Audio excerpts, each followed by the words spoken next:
Yo, yo, yo. All right, guys, welcome back to Tucci's Rate It. I didn't think there'd be that much space in between videos, but honestly, I was banking on Certified Lover Boy to come out. It was actually supposed to be the way I made my channel. I wanted that to be the first video, but whatever. Views, I did want to make a video that it wasn't aging well. I mean, technically it isn't, and I'm going to get into that why. By the way, no, I don't do any intros in my videos. I realize when I watch YouTube videos and someone like puts their intro on, I'm like, come on. So I'm not doing any like sort of special effects intros or anything like that. Right to the content. We're gonna be covering views, a little bit of if you're reading this too late, and maybe a little more on the Certified Lover Boy. And then I wanted to get into some R&B songs. Maybe I'll do a separate video on R&B songs that my favorite R&B songs from Drake. Anyway, it's taking fucking forever. It's getting kind of corny, but apparently, from what I'm hearing, is it's gonna be crazy. It's gonna be a classic, whatever. Um, and then you had his other, I guess someone that works with him. What is it called? Night Owl Sound, saying don't assume anything unless Drake says it. Right now, you just sit down and wait. Like I just hate hearing this stuff. Like it seems so like Kanye of him to keep holding it back, but since it is Drake, he's probably the only one that could keep doing this and keep that anticipation because of what the potential is. And also another video that I wanted to make, that I was going to make this, was I was going to title it Views is Not Aging Well, because a lot of people think that now that time has passed, Views it got sort of a bad rap for how it started. I was about to eat too. This is chickpeas pizza. It's a chickpea as the crust. It's 17 grams of protein. I don't know if people like gluten free. If you want an alternative from pizza, I try every crust that they make because there's all kinds. Like sweet potato, gluten free, cauliflower. It looks burnt as hell, but little toaster pizza hack. When it says bake it for like, say if it's like 13 minutes to bake it for 8 and then toast it for the next however long. So it's crunchy. I like my pizza crunchy.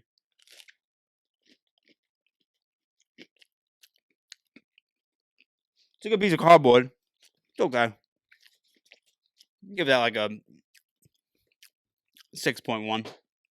Nice tasting piece of cardboard. Anyway, so like Drake says, he makes songs that you could drive at night in your car to. So I did that. I don't know if it was raining or snowing when I did it. So I put it on. I have the actual CD, so I still use CDs. And I'm driving. You got the intro, which is his one of his own. I think it's only singing intro that he does on any of his projects. I could be wrong on that, but classic, by the way, intro.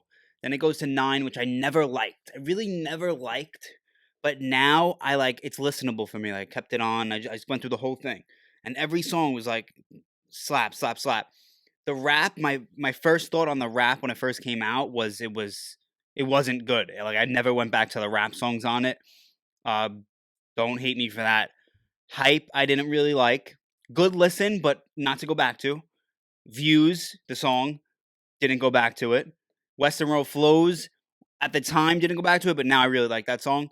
As far as other tracks, some of his biggest hits, One Dance Controller, you can't even touch those. Feel No Ways, classic. But I'm sticking to this theory, and I'll look up what songs came out around then. But I'm gonna say Views release date was in like 16. Views release date. I guess I gotta put in Drake. I think the disappointment had to not the disappointment. Why people like Views more now is because the music we're getting now is not up to par as it was in 2016. So it came out April 29th, 2016. So let's see. Billboard Hot 100 2016. Say rap, I guess. Drake was on it. Summer 16. Black Beatles, that was more of like a TikTok trend song. I know TikTok was around, but that type of song. I Got the Keys, Best Friend, Young Thug, Money Longer, Lil Uzi. When it like 2016 was such a good year for music. So yes, putting Views there, Drake's supposed to be so much better, and I don't think he was in that year. He was so much better than what was coming out. I think we had really good music in 2016. Oh, I miss 2016 so much. But yeah, even the hits on that One Dancing Controller were crazy. They were ringing off crazy, but I guess the B-sides, the raps, and a lot of people like the R&B. They like Fire and Desire. I get it. I mean, I get it if you like it. Not one of my favorite R&Bs from him. I get if you like it though. I understand that. There's way too slow of an R&B track for me. Like I understand R&B is slow, but that song takes too long to do anything, in my opinion. Um, so yeah, I think now we get less quality out of music that we're hyping these. We're saying they age well, but is the quality of music just going down so that looks better? I think that's what it is. And then that brings me next to, if you're reading this is too late, complete opposite. I think then it was received well, and now it's aging great. I think that's a perfect example of something aging immaculate. When that first came out, I remember my first job working at a pizzeria, and I remember there were snowstorms. It was like a 10-minute drive. I'd blast that.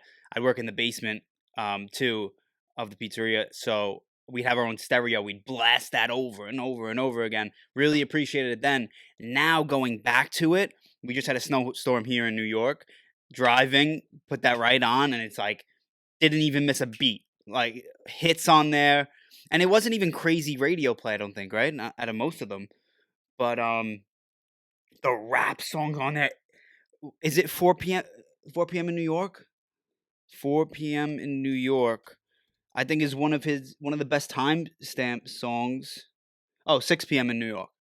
Um, Crazy timeless rap song. Like that's what I want.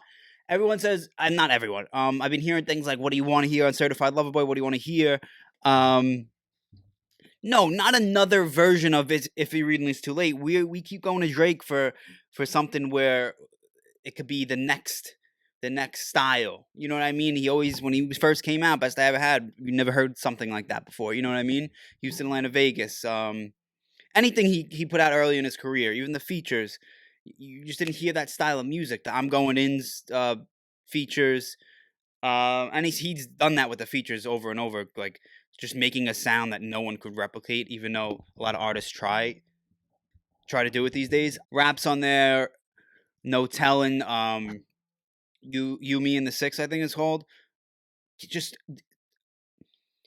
people, not that they come at me, like just a counter argument, of like say Scorpion rap songs are good. Like I don't know what you're talking about. They're not as good as this. This is what I mean by timeless raps. Just even if you just go back to the lines in the raps, and if you're reading this is too late. It's funny because in 6 p.m. in New York, he actually says something about his comeback season flow. That comeback flow. Once I started to parent, it's crazy because that's like one of the timeless rap songs, and comeback season has that timeless rap where you could go back to it and it sounds like it's your first time hearing it. He says something about uh, like my news hit the net like a bad serve, like saying like tennis, like a bad serve it hits the net, and his news hits the internet or whatever's going on in his life. And then You Me and the Six about him and his mom. I mean that's just a sentimental song that a lot of people could relate to. I mean, I also think Know Yourself is a better version, same type of song as Worst Behavior, like a hype type of song. It's exactly what Worst Behavior should have been, and I don't like Worst Behavior. On Nothing Was the Same. So I think, and the way Know Yourself was performed when there were concerts, if you go look at it live and everybody's singing it, to me that makes the song so much better because there's people out there that this is like their anthem. And of course, when it first came out, oh, who's Drake? Who's Drake's woes? You know what I mean? And it was a big thing. He started this trend. He always starts something, some type of trend where it's talked about something. And he's taken advantage of that concept recently with the advantage of TikTok with the In Your Feelings, Tootsie Slide type of things. Everyone says this about interludes too, that he puts on the album. The Wednesday night interludes. This is just my opinion. I guess yes, it does add to the art of it. and I love Party Next Door, but I don't know what it does to people. The Wednesday night interlude that was so impactful. I mean, yeah, it's a decent track, but I don't think it's nothing to get crazy over. There's another one too on I think More Life, where is it just Majid Jordan or is it on Views? I think I don't know, whatever. But he sometimes has these interludes where it's not him, and I don't understand that as an artist. Why are you putting an artist just an artist? Like you're not adding anything to the track. It was over interlude. I think it was just Majid Jordan. That did nothing for me, but people like praise that song a lot. We'll get back to Views for a second. Songs that didn't need to be on it, Grammys didn't need to be on it. What else? Like I thought Views got very stale. The actual song, Child's Play, I love. Control, I love.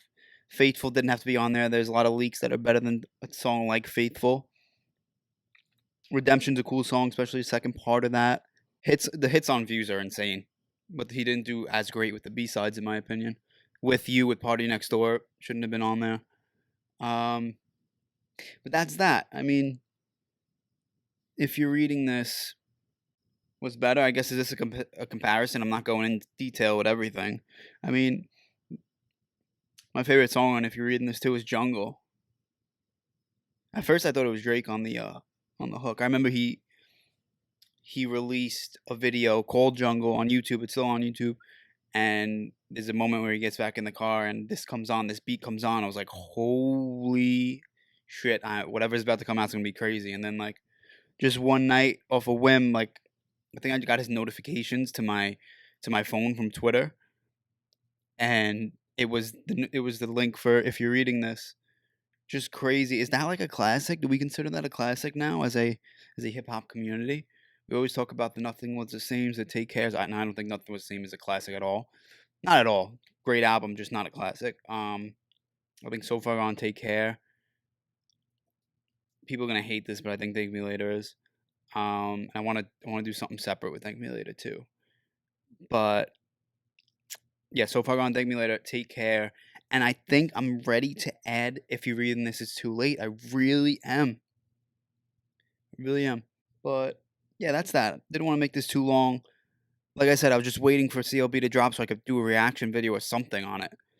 Well, let me know what you guys want to do. I want to do a Thank Me Later by itself video. I want to do possibly an R&B top 10 for Drake maybe, and we'll see because there's a lot of unreleased from when he first started that I don't think a lot of people know about. I want to shed some light on that. The Room for Improvement or So Far Gone days or Thank Me Later days. There's a lot of uncut R&Bs that never really got any shine. Like and subscribe if you guys want more content. It keeps me going. That's it. Later.